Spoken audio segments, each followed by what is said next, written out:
नमस्कार। तो आपको पता चल ही गया होगा कि हमारी Indian football team unity cup 2026 में पार्टिसिपेट करने वाली है, जो कि 26 मई से 30 मई तक होगा इंग्लैंड में। और इसमें बहुत ही बेहतरीन टीम्स पार्टिसिपेट करने वाली है, जिनमें नाइजीरिया, जमाइका, जिम्बाब्वे जैसी टीम्स हैं। और देखिए, ये एक उस तरह का टूर्नामेंट है जिसमें हम अक्सर हमारी इंडियन फुटबॉल टीम को देखना चाहते हैं। एक तो इसमें हायर रैंक टीम्स हैं, क्योंकि अब नाइजीरिया की बात करें 26 रैंक है, जमाइका की बात करें 71 रैंक है, और जिम्बाब्वे को आप थोड़ा सा हमारे लेवल का मान सकते हैं कि उनकी 130 रैंक है। हालांकि टीम सारी खेलने में अच्छी है। अब देखिए, आपके मन में ऐसा आएगा कि यहाँ पर तो बहुत हायर रैंक टीम्स है, इनसे हारेंगे तो क्या होगा, जीतेंगे तो क्या होगा। तो मैं आपको पहले ही क्लियर कर दूं कि ये आउट ऑफ फीफा विंडो वाला टूर्नामेंट है। इसमें पॉइंट्स होते हैं, लेकिन बहुत ही ज्यादा कम होते हैं, जिससे रैंक वाइज बहुत ज्यादा कुछ फर्क नहीं पड़ता है। और फीफा विंडो के अंदर और आउट ऑफ फीफा विंडो में अगर हम गेम्स खेलते हैं तो कैसा फर्क पड़ता है, उसका अगर मैं आपको एग्जांपल बताऊं तो आपको याद होगा, हमने ताजिकिस्तान के अगेंस्ट काफा कप में खेला था।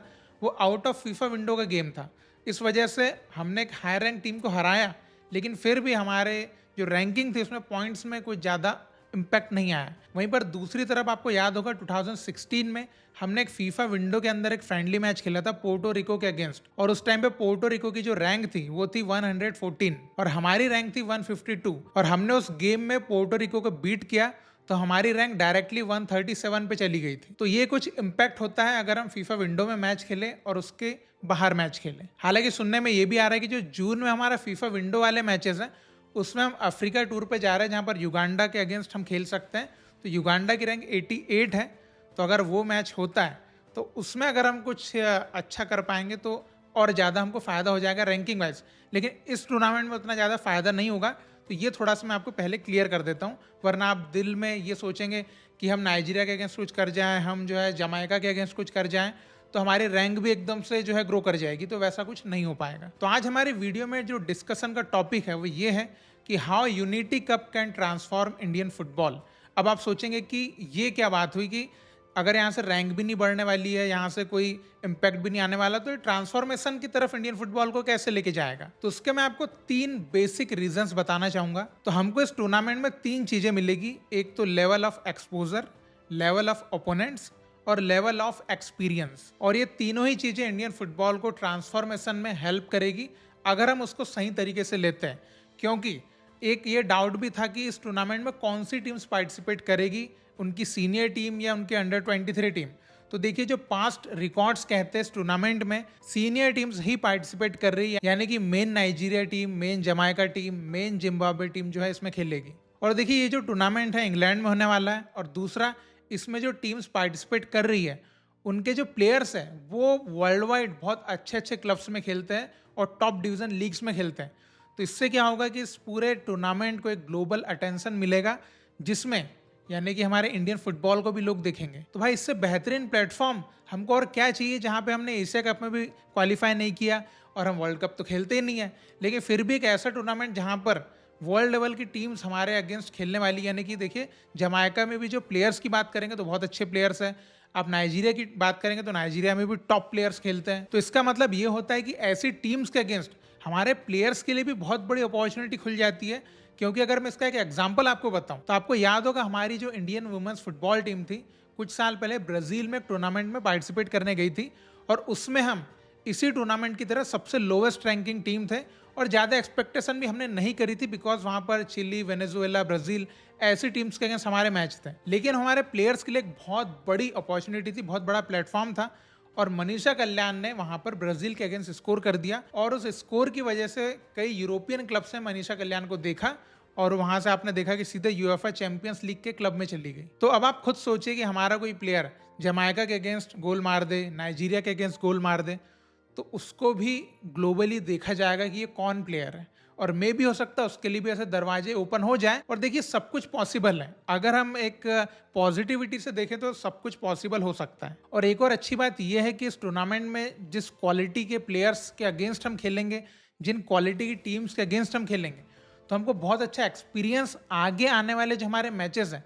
उनमें मिलेगा। क्योंकि अब देखिए, कॉन्काकैफ की टीम के अगेंस्ट हम खेलेंगे, अफ्रीकन टीम के अगेंस्ट हम खेलेंगे, तो हमको फिजिकलिटी, एक अलग टैक्टिकल स्टाइल के अगेंस्ट खेलने का मौका मिलेगा, एक अलग लेवल ऑफ स्ट्रेंथ के प्लेयर्स के अगेंस्ट हमको खेलने का मौका मिलेगा। तो ये सब चीज़ें हमारे प्लेयर्स को सेल्फ ग्रोथ के लिए भी हेल्प करेगी, प्लस एज अ टीम जब हम ऐसे ही टफर ओपोनेंट के अगेंस्ट खेलेंगे आगे आने वाले मैचेस में, तो हमको बहुत हेल्प करेगा। लेकिन बात वहां पर आती है कि ये सब कुछ तभी हो पाएगा जब हम हमारा स्क्वाड जो है बहुत ही दिमाग से चूज करें और बहुत ही स्मार्टली हमारा स्क्वाड हम बनाएं, क्योंकि हमको एक ऐसी टीम चाहिए जिनमें कुछ कर दिखाने की, कुछ कर गुजरने की चाहत हो, वो लगन हो, वो डेडिकेशन हो कि I want to do something for my country.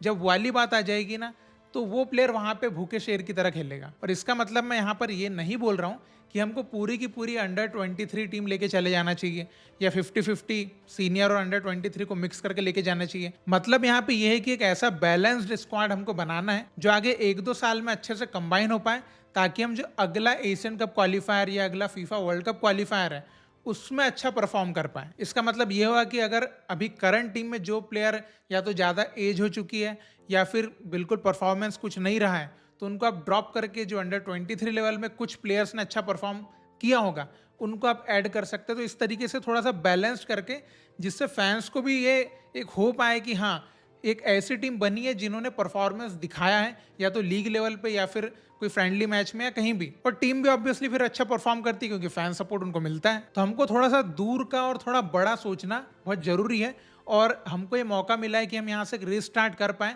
Because अब सारे हमारे क्वालिफायर वगैरह के सारे मैच खत्म हो चुके हैं और हमारा आगे कुछ रहा नहीं है।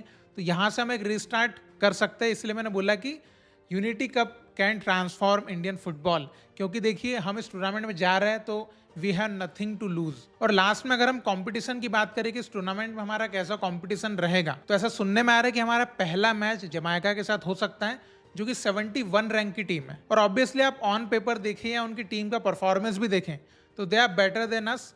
और उनका जो पूरा स्क्वाड है, मोस्टली जो टीम उनकी बनती है, वो प्लेयर्स सारे इंग्लिश लीग में खेल रहे हैं, तो हर एस्पेक्ट में हमसे बेटर हो सकते हैं। बट आप ये चीज़ मत भूलिएगा कि फुटबॉल एक बहुत ही अनप्रेडिक्टेबल गेम है, और इसका हम कई बार एग्जाम्पल पहले भी दे चुके हैं, जो कि हमने कतर के अगेंस्ट खेला, हमने इराक के अगेंस्ट खेला, तो जमाइका के अगेंस्ट क्यों नहीं, हम उनके अगेंस्ट भी कुछ अच्छा कर गुजर सकते हैं। और देखिए इस टूर्नामेंट में 2 मैच हमको खेलने को मिलेंगे। अगर हम पहला मैच जीतते हैं तो फाइनल में पहुंच जाएंगे, और पहला मैच हारते हैं तो हम जो है 3rd प्लेस का मैच वो भी खेल सकते हैं। और जैसे कि आपने देखा लास्ट मैच हमने हांगकांग के अगेंस्ट जो खेला, उसमें रयान विलियम्स की जो एंट्री हुई है हमारे इंडियन फुटबॉल टीम में, उसके बाद एक अलग ही फैंस में भी एनर्जी लग रही है, और टीम भी थोड़ी सी एक अटैकिंग मोड में उन्होंने हांगकांग के अगेंस्ट खेला था। तो हम उससे ये लेके आ रहे हैं कि हम आगे के जो मैचेस हैं उनमें भी हम थोड़ा सा इसी तरीके का गेम खेलेंगे, थोड़ा सा एग्रेसिव गेम प्ले हम करेंगे, ना कि हम जो हमेशा करते आए हैं। हालांकि देखिए यहाँ पर हाई रैंक टीम है तो हो सकता है मे बी हमको स्लाइट एक डिफेंसिव सेटअप दिख जाए, लेकिन फिर भी हम उम्मीद करेंगे कि यहाँ से हमको कुछ खोने वाली बात तो है नहीं। तो हम थोड़ा सा कॉन्फिडेंस से खेले, बिकॉज हम इसको एक बिगिनिंग की तरह लेंगे, जिसको मैं ये भी बोल सकता हूँ कि एक न्यू एरा, जो रयान विलियम्स का एरा, ऐसे मैं बोल सकता हूँ कि यहाँ से हम, जैसे पहले हम छेत्री को एज एक लीड प्लेयर मान के हम खेलते थे कि ये प्लेयर जो आगे लीड करेगा and we will go through, तो अभी हम रयान विलियम्स के ऊपर भरोसा कर रहे हैं।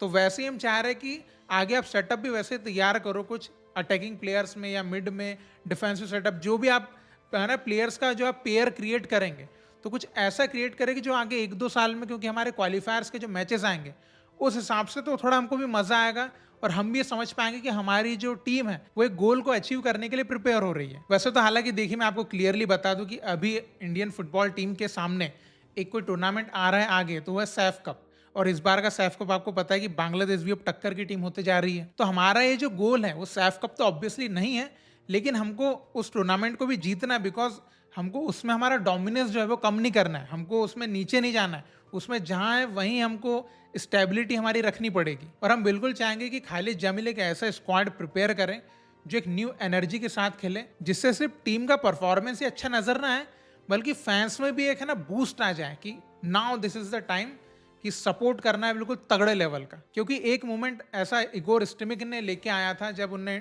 आपको याद होगा, inter continental cup, Saif cup ऐसे कंटिन्यू जो ट्राई नेशन टूर्नामेंट ऐसे कंटिन्यू टूर्नामेंट जीते थे, तो फैंस जो हैं वो इंडियन फुटबॉल के लिए थोड़ा सा होपफुल हो गए थे कि नाउ कुछ चेंज हमको देखने को मिलने वाला है। तो वैसा खालिद जामिल के पास अभी वो टाइम है कि वो उस रास्ते पर चल सकते हैं। तो आपके इसके ऊपर क्या थॉट्स हैं? देखिए बहुत ही एक्साइटिंग टूर्नामेंट तो ज़रूर है, लेकिन मैं आपके थॉट्स बिल्कुल जानना चाहूँगा कि आप किस तरह से इंडियन फुटबॉल टीम को इस यूनिटी कप टूर्नामेंट में देख रहे हैं। तो जो भी आपके पॉइंट ऑफ व्यू है इस टूर्नामेंट को लेकर इंडियन फुटबॉल टीम के लिए, आप जरूर कमेंट में लिख के बताइएगा। बाकी हम फिर मिलेंगे, बाय बाय।